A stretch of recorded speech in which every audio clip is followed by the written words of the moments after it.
1. All the tax collectors and sinners were gathering around Jesus to listen to him. The Pharisees and legal experts were grumbling, saying, "This man welcomes sinners and eats with them." Jesus told them this parable. "Suppose someone among you had 100 sheep and lost one of them. Wouldn't he leave the other 99 in the pasture and search for the lost one until he finds it? And when he finds it, he is thrilled and places it on his shoulders.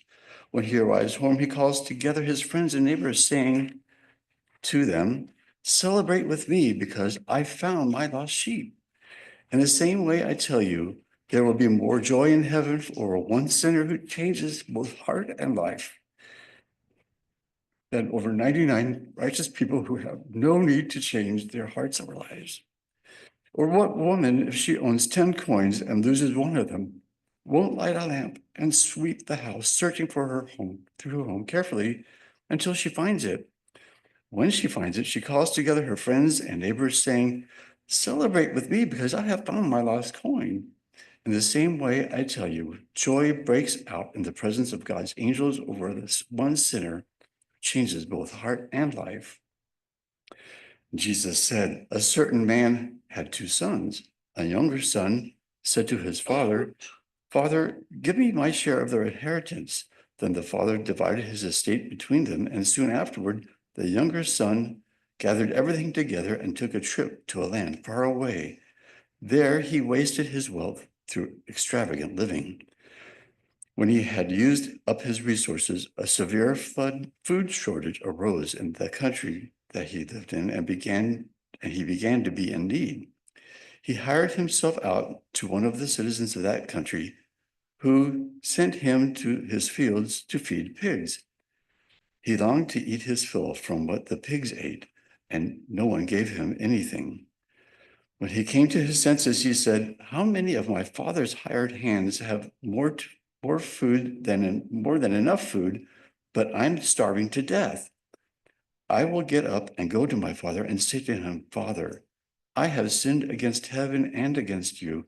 I no longer deserve to be called your son. Take me on as one of your hired hands.' So he got up and went to his father. While he was still a long way off, his father saw him and was moved with compassion. His father ran to him, hugged him, and kissed him. Then his son said, 'Father, I have sinned against heaven and against you. I no longer deserve to be called your son.' But the father said to his servants, 'Quickly, bring out the best robe and put it on him. Put a ring on his finger and sandals on his feet. Fetch the fattened calf and slaughter it. We must celebrate with feasting, because this son of mine was dead and now has come back to life. He was lost and is found.' They began to celebrate. Now his older son was in the field, coming in from the field, and he approached the house and heard music and dancing. He called one of the servants and asked what was going on. The servant replied, 'Your brother has arrived, and your father has slaughtered the fattened calf because he received his son back safe and sound.' The older son was furious and didn't want to enter in, but his father came out and begged him. He answered his father, 'Look, I've served you all these years, and I never disobeyed your instruction. Yet you've never given me as much as a young goat so I could celebrate with my friends. But when this son of yours returned, after gobbling up your estate in prostitutes, you slaughtered the fattened calf for him.' Then his father said, 'Son, you are always with me, and everything I have is yours. But we had to celebrate and to be glad because this brother of yours was dead and is alive. He was lost and is found.'"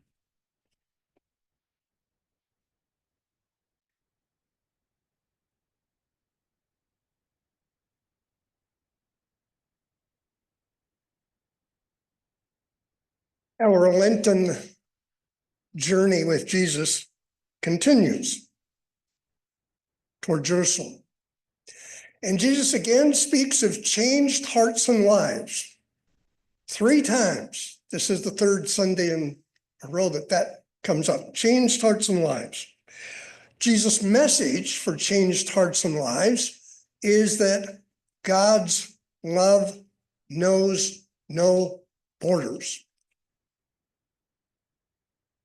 It is not coincidental that Mennonite Action's mantra for this time, in solidarity with Palestinians, particularly in Gaza, but all Palestinians, is that God's love knows no borders. I wanted to have a banner of that. In many places the last few days, there have been Mennonites, Lancaster and Chicago and some other places doing public worship services with that banner and theme. We can still do it here. A message for this holy land where Jesus walked. If it wasn't so ludicrous, it would be laughable to hear the vice president lecture Pope Francis about the hierarchy of God's love, having borders, insisting that loving our people is prior to and over against loving others. Others who are not us and not God's priority. In this gospel, Jesus' parable trilogy comes as a formative midpoint on this journey to Jerusalem. It's kind of an interlude, these stopping and teaching these three parables, which we just heard Jim read. Parables framed by complaining religious leaders and older son who refute God's love knows no borders. It begins with Pharisees and legal experts complained that this guy welcomes and eats with sinners. And it ends with a furious older son who refused to join the celebration. We'll get to those stories in just a moment. In the early 1970s, when I was a political organizer in Des Moines, Iowa, I had a very good pastor, Robert Hartzler, also a dear friend of Larry's. He was formative for my spiritual journey and my transition from political organizing to pastoral ministry in 1973. But I remember well, about that time, some Mennonites across the country in the US organized a group called Fellowship of Concerned Mennonites, FCM. My pastor, Robert Hartzler, gently chided in public, in writing to the Mennonite publication, that the FCM are folks who complain most. Their primary complaint was how to keep homosexuals out of the church because they're not God's people.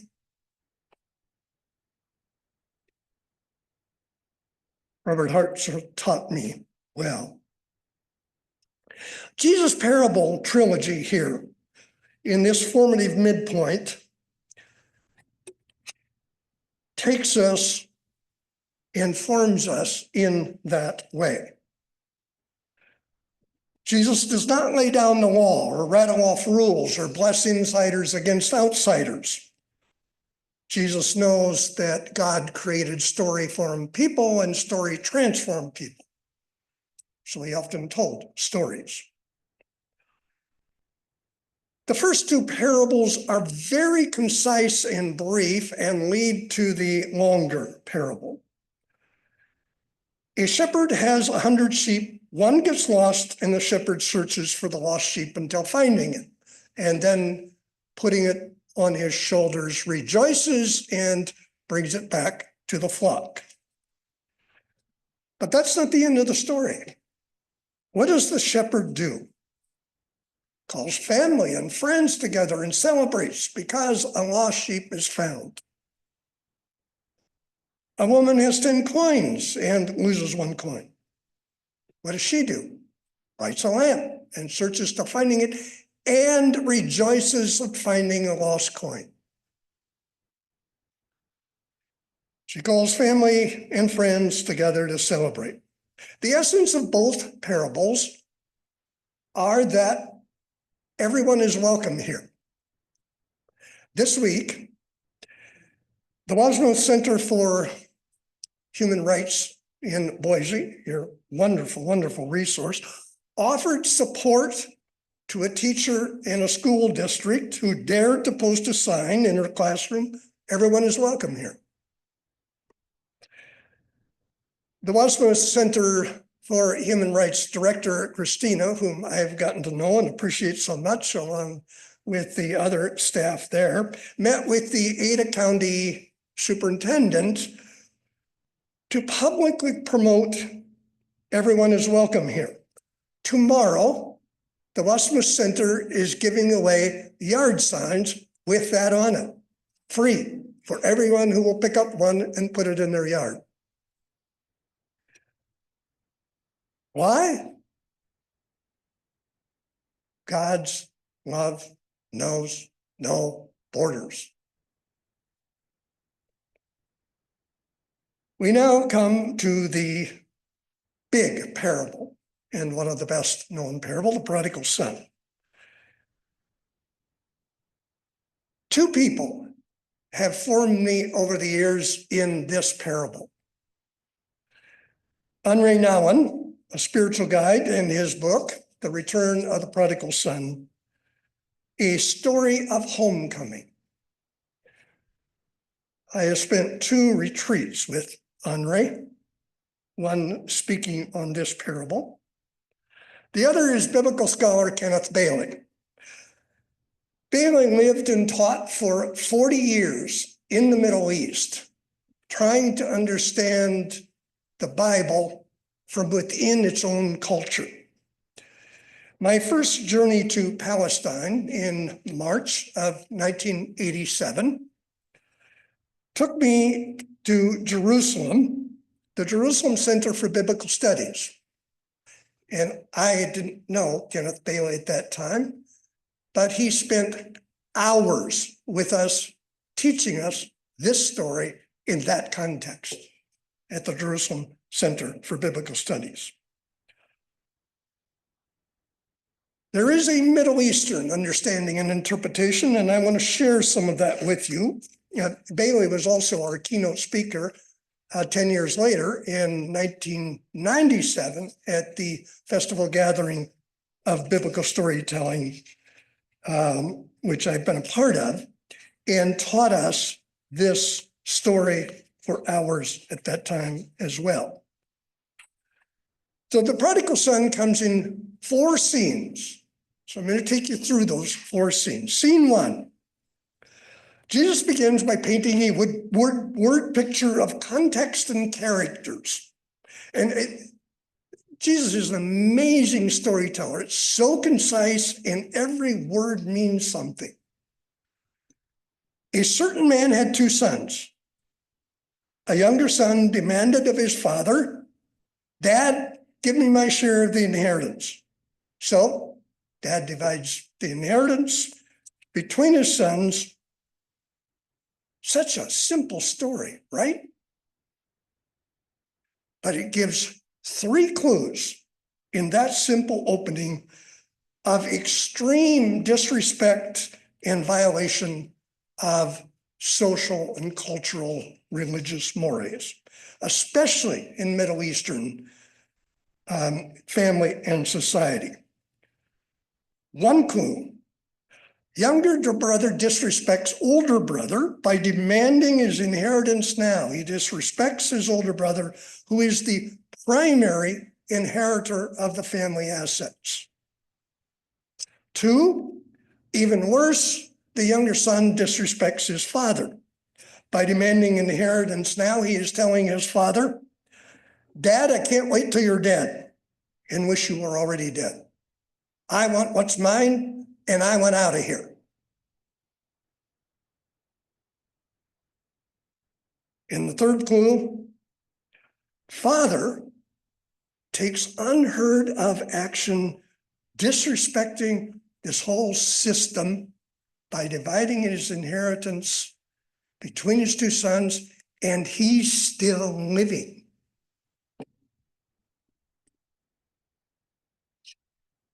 Scene 2. What happens next? Anyone? Yes. The younger son takes his money and runs. And if that weren't outrageous enough, he promptly squanders it on loose living. And it happens that a famine swept the land at that time. Out of money, homeless and jobless. He finds a job finally feeding pigs, longing to eat what the pigs eat. This is not a story about how smelly and challenging pigs are to raise, or at least by Mike's childhood experience on the farm in Iowa, where I grew up. The point of the story is that pigs are unclean animals and not raised or eaten in that culture. And he ends up feeding pigs and wanting to eat what the pigs eat.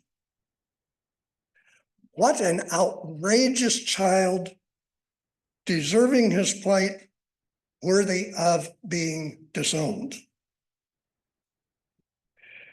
Then Jesus names a key transition point, the key to the whole story,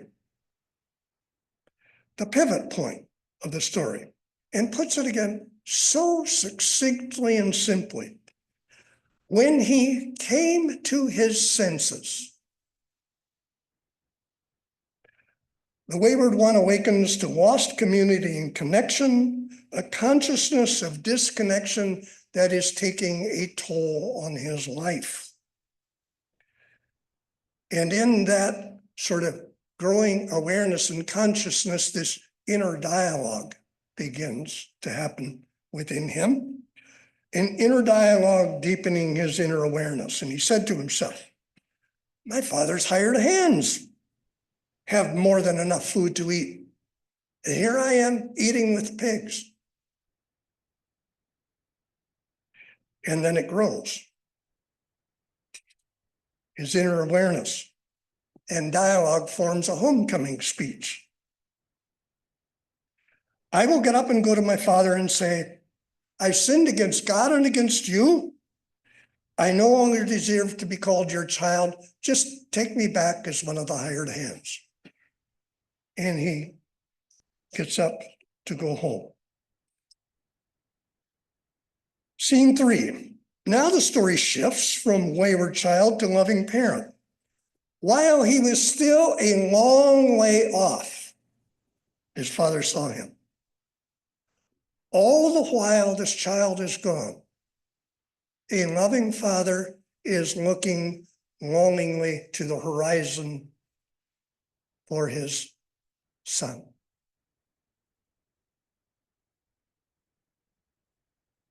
This loving parent did not scorn or scold a wayward child. Seeing his child a long way off now heading home, this loving parent was moved with compassion, ran to him, hugged him, and kissed him. Now, to understand this story, we have to understand cultural norms of the time. Respectable men do not run.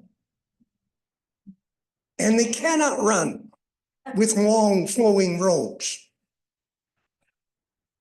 to the ground. The only way you could run is to pull up your robes, expose your feet, and awkwardly run down the road to the horizon to meet a loving son, and then throwing his arms around him, kissing and hugging him and welcoming back. The younger son begins his rehearsed internal dialogue, but it doesn't go very far because a loving father just welcomes him back and starts the celebration with joy and celebration, for my son has come home. The grandest welcome home celebration possible. No disowning, no scolding, no demand for apology, no punishment, no being a hired servant, rather a welcome home celebration with compassion without condition. Scene 4. The story isn't over. With everybody living happily ever after. The scene shifts to the older brother, who is always obediently doing the done thing. Today he's off working in the field, and when he heads home that evening and is still a long way off, he hears music and merriment. And he is immediately suspicious, refuses to go home, but calls a servant and asks, "What the is going on?"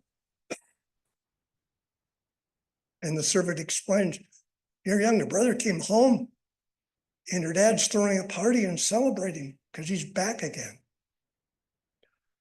And the son is furious and refused to join the celebration. So his father comes out to meet him and begged him to come and celebrate. And elder son retorted, "Look, I served you all these years and have never disobeyed your instructions, yet you have never given me so much as a calf to celebrate with my friends." So how to celebrate with my friends, but the older son is not finished complaining yet. "But when this son of yours, you may own him, but he's not my brother." He's telling his father, and he continues ranting, "When he comes home after wasting your estate on prostitutes, community gossip, it's not in the story."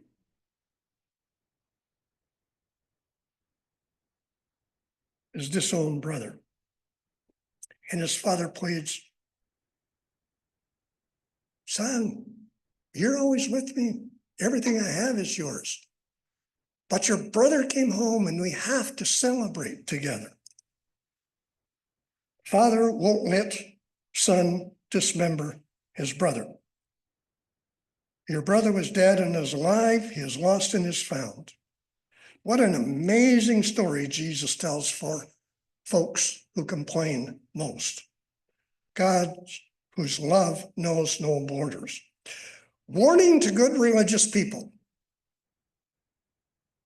The older brother is a good son in the worst way.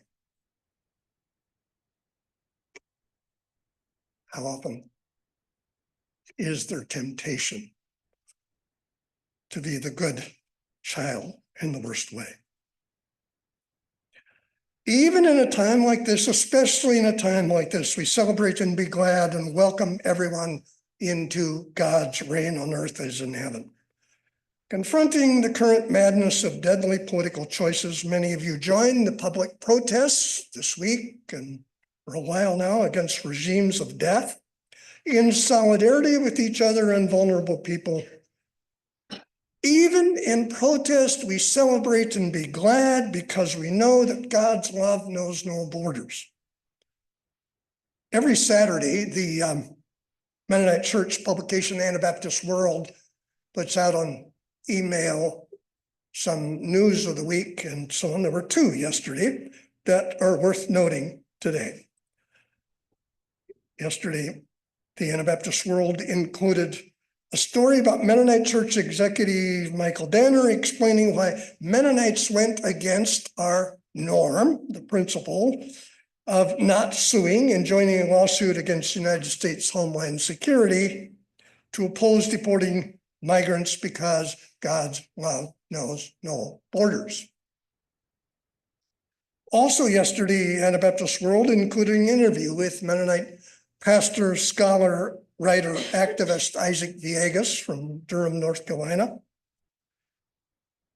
whose new book was just released, Migrant God, a Christian vision for immigrant justice. Because God's love knows no borders. Confronting injustice is worthy of celebration. And then just before worship, I got word that a friend of mine, don't know him well, but I've known who he is, met him once, and David Hartzell, a Quaker in the Bay Area, died either last night or overnight or this morning, a longtime activist. David was with the sit-in in Greensboro, one of the first ones who in the restaurant sat in there, spent his lifetime as a peace activist. This was back in the 1950s. At one time, I remember him telling us the story of in that sit-in at the lunch counter, a white man came with a knife and threatened to cut his throat. And David simply quietly told him, "You do what you need to do. I'm doing what I need to do." And the man walked away. Well, there are lots more stories we could tell. God's love knows no borders. Amen.